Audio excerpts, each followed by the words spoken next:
ये जो सवाल मैंने आपके सामने लिखा है ये बहुत आसान है और मुझे पता है आप सारे बच्चे इसको करेक्ट कर लोगे। A car and a truck have same kinetic energy but different velocity. Constant stopping force is applied to both. दोनों को रोक रहे हो आप। Which statement is correct? Truck will cover a longer distance before stopping. Car will cover a longer distance before stopping. Both truck and car will cover the same distance before stopping. या stopping distance cannot be determined without knowing their velocity. एक car है, एक truck है, दोनों एक direction में जा रही हैं, दोनों को आप सेम फोर्स से रोक रहे हो एंड दोनों की velocity is different, kinetic energy उनकी सेम है, तो रुकते रुकते वो कितना डिस्टेंस कवर करेंगे दोनों? पहले कौन रुकेगा, बाद में कौन रुकेगा, या दोनों एक साथ रुकेंगे? जाहिर सी बात है ट्रक एक भारी चीज है, गाड़ी एक हल्की चीज है, तो जब दोनों पे आप सेम फोर्स लगा रहे होगे डेफिनेटली ट्रक ज्यादा डिस्टेंस कवर करेगा। तो इसका जो आंसर है वो अल्फा आ जाएगा। आप सबने इसको करेक्ट सॉल्व किया है, आप सबके लिए अप्रिसिएशन। अब आप जा सकते हो, हाँ जा सकते हो, चले जाओ, जा सकते हो भाई, चले जाओ, जा सकते हो। चलो अगर अभी भी रुके हुए हो ना तो ये जो आपने आंसर मार्क किया ये इनकरेक्ट है। बेसिक कॉन्सेप्ट है, आपके सिलेबस का हिस्सा है, आपके टॉपिक से बहुत डायरेक्टली लिंक्ड है और ये पिछले साल के एंड्योरेंस टेस्ट का सवाल है। आ जाओ सॉल्व करते हैं। वर्क एनर्जी प्रिंसिपल तो मेरे शहजादे आप सबने पढ़ा होगा। वर्क डन किसी बॉडी पे इक्वल होता है चेंज इन काइनेटिक एनर्जी। इस चेंज का मतलब सिंपल ये है, kinetic energy final minus kinetic energy initial. Initially दोनों की काइनेटिक एनर्जी सेम है, ट्रक की भी कार की भी। मैं यहाँ पे सेम लिख देता हूँ, लेकिन जब दोनों रुक जाएंगे दोनों की फाइनल काइनेटिक एनर्जी जीरो हो जाएगी, बिकॉज जब दोनों रुक गए दोनों की वेलोसिटी जीरो हो गई। तो अगर मैं इस फैक्टर को जीरो कर दूं तो मेरे पास सिर्फ ये बच जाएगा, work done is equal to kinetic energy. और ये काइनेटिक एनर्जी कौन सी है? इनिशियल। क्वेश्चन में उसने वर्क डन की बात नहीं की, फोर्स की बात की है, डिस्टेंस कवर की बात की है। स्टॉपिंग डिस्टेंस से मुराद ये है शुरू में जब उस पर फोर्स लगना स्टार्ट हुई और जब वो आके रुक गई गाड़ी, उसने कितना डिस्टेंस कवर किया। वर्क डन को फिर मैं खोल के लिख देता हूँ FT।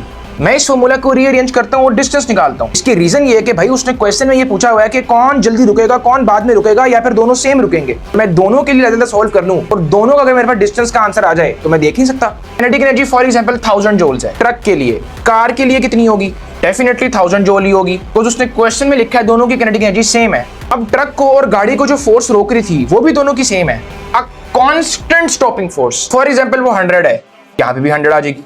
जब इनको काटोगे तो यहाँ पर भी 10 आंसर आ रहा है, यहाँ भी 10 आंसर आ रहा है, तो ये तो दोनों का स्टॉपिंग डिस्टेंस सेम हुआ। इसके अकॉर्डिंग तो मेरे पास चार्ली ऑप्शन करेक्ट बनता है और आपका आंसर एक्चुअल में चार्ली करेक्ट है। मैथमेटिकली मैंने आपको पहले इसीलिए सॉल्व करवाया है तो मुझे पता है आप सबको पढ़ाया इस तरीके से जाता है कि फॉर्मूला देखो, बस वैल्यूज डालो, आंसर निकालो, क्रैम करो, खत्म। लेकिन मैं आपको इसको लॉजिकली समझाता हूँ। फॉर एग्जाम्पल आपके पास एक ट्रक है, फॉर एग्जाम्पल आपके पास एक कार है, दोनों की वेलोसिटीज फॉर एग्जाम्पल सेम है, दोनों एक साथ जा रहे हैं और मैं यहाँ से उनको कॉन्स्टेंट फोर्स लगाता हूँ, तो लॉजिकल है जो चीज भारी होगी वो ज्यादा टाइम लेगी रुकने में, वेलोसिटी सेम है और वहां से कांस्टेंट फोर्स लग रही है। अब चूंकि ये भारी है, इसका इनर्शिया ज्यादा है, तो ये ज्यादा देर जाके रुकेगी, लॉजिकल। स्टॉपिंग डिस्टेंस ट्रक का ज्यादा होगा। लेकिन अब केस को थोड़ा सा बदलो, ये ट्रक है, ये कार है, दोनों की वेलोसिटीज मुख्तलिफ हैं। फॉर एग्जांपल ट्रक बहुत आहिस्ता जा रहा है लेकिन कार जो है वो बहुत स्पीड जा रही है। अब मैं उतनी ही कांस्टेंट फोर्स लगाता हूं दोनों को सेम सेम, तो ट्रक चूंकि आहिस्ता है, हल्की कार जो कि तेज है, तो वही सेम कांस्टेंट फोर्स जो ट्रक पे लग रही है काफी होगी दोनों को एक साथ रोकने में। चूंकि इसकी स्पीड ज्यादा है तो उस पर भी टाइम लगेगा, इसका मैस ज्यादा है उस पर भी टाइम लगेगा, लेकिन इसकी वेलोसिटी कम है लेकिन इसका मैस कम है, तो दोनों सेम डिस्टेंस पे रुक जाएंगे। फॉर एग्जांपल आपके सामने ट्रक कार है, उसकी स्पीड बहुत कम है तो आप उसको रोक लोगे ना जल्दी। अगर कोई छोटी चीज आ रही है गाड़ी, उसकी स्पीड बहुत ज्यादा है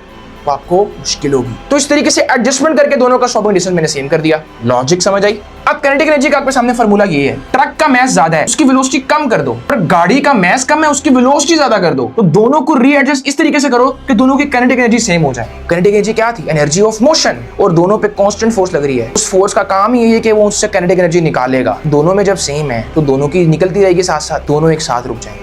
सिंपल सा क्वेश्चन था, बेसिक सा था, आपके टॉपिक का था। कैट में ऐसा सवाल क्यों नहीं आ सकता? आ सकता है, क्या मुश्किल चीज है इसमें? कुछ भी नहीं, सिर्फ एक केस बदला है बस, वेलोसिटी डिफरेंट नहीं है इसमें। आप लोग पढ़ रहे होते हो वेलोसिटी सेम के साथ और इसमें आपको सेम काइनेटिक एनर्जी का कॉन्सेप्ट भी पता चल गया। 9 अगस्त को LW इसी तरह का 180 नंबरों का टेस्ट बना रहा है। इसमें आपकी सारी सिंपल मिस्टेक्स, बेसिक जो आपकी पिछले 2 महीने की प्रिपरेशन थी उसकी कमी बेशी को पूरा करने के लिए वो एक टेस्ट इंशाल्लाह पूरी कोशिश करेगा कि वो आपकी वीकनेस दूर कर दे। अगर आपने अभी तक एंड्योरेंस टेस्ट में अपने आप को रजिस्टर नहीं किया तो आप अभी भी करवा सकते हो। उसका लिंक लेने के लिए LW की बायो में जो लिंक दिया गया है आप उस लिंक पर जाकर अपने आप को रजिस्टर करवा सकते हो। Best of luck, Allah Hafiz.